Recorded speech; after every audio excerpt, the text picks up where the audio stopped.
warra akkasuma ilgalmoo kana mee isaan sun amma guyyaa isa Salaamaati. Foto isaanii jira eenyu bira jira fotoon isaanii. Foto Abdulaziz. Warra afaan qalloo jedhanii taajira Ismaa'il Galmoo Oromoo rakka jiru Oromoo gurgura. Silaa guyyaan isaan itti dhumu kun kabajame akkam maal si fakkaatatti silaa? Sanuu akka dirree jirutti. Keesaan itti rashannamu qabrii kiristaanaa keessamanii jira.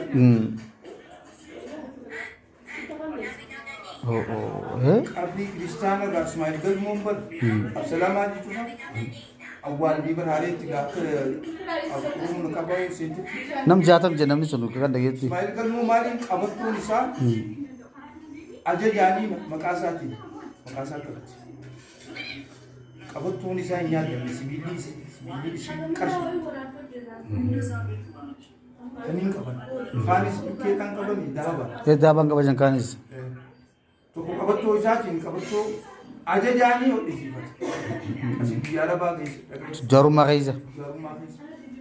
Meeshaa kun torbaatamii bitan. Tajaajilu kun tooruma qabdu ijoollee fi miidhagaarree kana jira. Ganda kana irraa isin baadha. Seenaan akka isaanii namni dalagee hin jiru maas. Hin jiruuf. Yeroo sadii baantii kun torbaatan baasanii maallaqa nama bituu dhiisaa isa.